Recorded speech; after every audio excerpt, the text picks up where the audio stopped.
یہ بہت ہی اگلی پکچر نظر آتی ہے, بہت ہی قابل اعتراض یہ پکچر ہے. میں اس کو قابل اعتراض کیوں کہہ رہا ہوں, جبکہ شہید کا کافن اٹھایا ہوا ہے.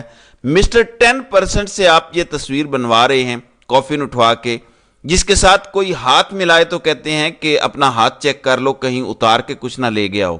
وہ مسٹر 10% شہداء کے کافن کو کندھا دے رہا ہے, اور آپ یہ تصویریں بنا کے سوشل میڈیا اور میڈیا کو جاری کر رہے ہیں. یہ بہت اگلی پکچرز ہیں. تو یہ ہے اصل شہداء کی توہین, یہ ہے وہ اگلی پکچرز. لیکن اس کے پیچھے مقصد کچھ اور ہے. اب اپنے ٹاؤٹ صحافیوں کے ذریعے بیانیہ دوبارہ سے وہیں سے شروع کیا گیا ہے. نصر اللہ ملک لکھتے ہیں کہ مبینہ طور پر پی ٹی آئی سے وابستہ سوشل میڈیا اکاؤنٹ سے شمالی وزیرستان میں دہشت گردی کے نتیجے میں شہید ہونے والے فوجی جوانوں کی کردار کشی کرنے والوں کے خلاف سخت کارروائی کا فیصلہ. مخصوص اکاؤنٹس مسلسل شہداء کے خلاف مہم چلا رہے ہیں. اگست 2022 میں بھی یہی کیا گیا تھا. پھر ایک GIT بنی تھی جس میں سب کے نام ڈال دیے.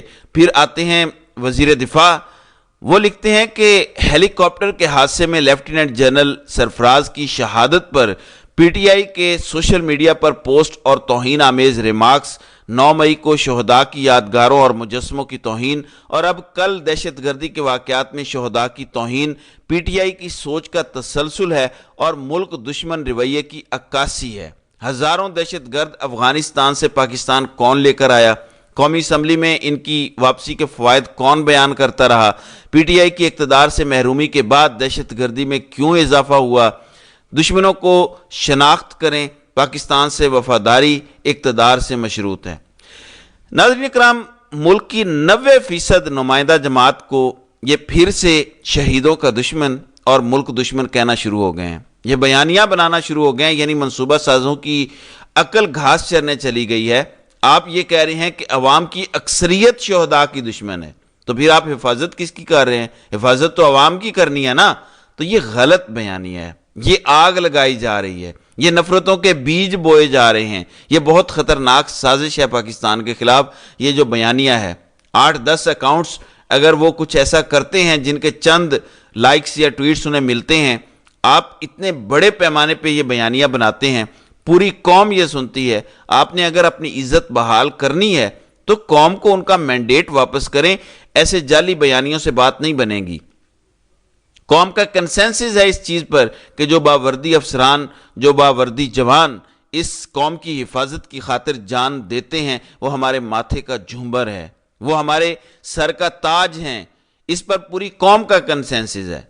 مسئلہ ان لوگوں سے ہے جو سیاست کرتے ہیں, آئین کی خلاف ورزی کرتے ہیں, حلف کی خلاف ورزی کرتے ہیں, ملک سے غداری کرتے ہیں, آئین توڑ کر, قانون توڑ کر عدلیہ کا مذاق اڑاتے ہیں, سیاستدانوں کو اپنی راکھیل بنا کے رکھتے ہیں, بلیک میلنگ کرتے ہیں, آڈیوز ہوں, ویڈیوز ہوں, یہ سارا کام کرتے ہیں. مسئلہ ان سے قوم کو ہے. لیکن یہ مکس کر کے شہداء کی آڑ لے کے آئین شکنی برداشت نہیں کی جائے گی, ملک دشمنی برداشت نہیں کی جائے گی. شہداء ہمارے سروں کا تاج ہیں, پوری قوم کا اس پہ کنسنسس ہے. اس پر ایک سیاسی جماعت کو ٹارگٹ کر رہے ہیں آپ کو شرم آنی چاہیے, آپ کو تھوڑی سی حیا کر لینی چاہیے اتنے ٹاکسک بیانیہ بنانے سے پہلے. نون لیگ کیونکہ فارم 47 کی پیداوار ہے, ان کے پاس کوئی بیانیہ نہیں ہے, تو وہ بار بار فوج کی آڑ لیتے ہیں, اور فوج سے بڑھ کے شہداء کی آڑ لیتے ہیں کیونکہ کوئی بیانیہ نہیں ہے. کیسے بتائیں کہ فارم 47 پر ڈاکہ کیوں مارا ہم نے؟ کیسے بتائیں کہ عوام ہم سے نفرت کرتی ہے لیکن ہم نے اقتدار پر قبضہ کر لیا؟ کن کے کہنے پہ کیا ہے؟ کن کو فرنٹ پرووائڈ کرنے کے لیے کیا ہے؟ کیسے ہم ماشاء اللہ کو ایک کور پرووائڈ کر رہے ہیں؟ یہ کیسے نون لیگ تسلیم کر لے؟ اس پر آپ کو غور و فکر کرنا چاہیے کہ یہ بیانیہ کتنا خطرناک اور نقصان دہ ہے پاکستان کے لیے. ایسے میں عمران خان سے کتنی تکلیف ہے. خواجہ آصف کا ایک اور بیان دیکھیں, کہتے ہیں کہ عمران خان جیل میں ایسے بیٹھا ہے جیسے نانی کے گھر گیا ہو. ان کے کسی اور لیڈر کا بھی بیان چل رہا ہے کہ عمران خان ہمیں پھنسا کے خود مزے کر رہا ہے جیل میں. آپ کو کس نے پھنسایا ہے؟ بھلا اقتدار میں بھی کوئی خود آ کے پھنستا ہے؟ خود آپ نے اپنی مرضی سے فارم 47 تبدیل کروا کے اقتدار لیا. اب ان کے ڈرامے چیک کرے ذرا. مریم نواز کوٹ لکھپت جیل پہنچی اور قیدیوں کے ساتھ انہوں نے افطاری کی. تحریک انصاف کے جو لوگ جیلوں میں بند ہیں ان کے بارے میں کہا جا رہا ہے کہ ان کو علیحدہ سیل میں جا کے بند کر دیا گیا, اور انہیں افطاری بھی نہیں دی گئی کیونکہ صرف مریم نواز وہاں تھی اور خطرہ تھا کہ وہاں کوئی نعرے بازی نہ کر دیں اور ویڈیو خراب نہ ہو جائے. پہلے ان پر دباؤ ڈالتے رہے کہ مریم آئیں گی تو آپ نے شور نہیں مچانا, شاید وہ مانی نہیں ہوں گی. تو اس طرح کی رونت اور تکبر پاکستان پہ اس ٹائم حکمرانی کر رہی ہے. مریم نواز کو اتنی طاقت دے دی گئی ہے کہ ملکہ بخاری ٹویٹ کرتی ہیں, مریم نواز ایک ٹویٹ کے ذریعے ان کا نام سٹاپ لسٹ سے نکلوا دیتی ہیں. وزیر اعلیٰ پنجاب کے کنٹرول میں یہ نہیں ہے, یہ ایف آئی اے کا کام ہے, یہ وفاقی وزارت داخلہ کا کام ہے, لیکن مریم نواز کی ایک چٹکی سے یہ کام ہو جاتا ہے. یعنی پورا نظام اس خاتون کے زیر سایہ ہے. جب 1970-71 میں ایسا ہوا تھا تو ملک ٹوٹا تھا. میں اپنے وطن کے لیے دعا کرتا ہوں کہ اس بار ایسا کوئی سانحہ نہ ہو. اتنی طاقت جب کسی ایک خاتون کو دے دی جاتی ہے کہ وہ سیاہ و سفید کی مالک بن جائے بغیر مینڈیٹ لیے. اگر مینڈیٹ لیا ہوتا مجھے کوئی اعتراض نہیں تھا, فیصلے کرنے کے لیے عوام نے آپ کو منتخب کیا ہو تو پھر ٹھیک ہے.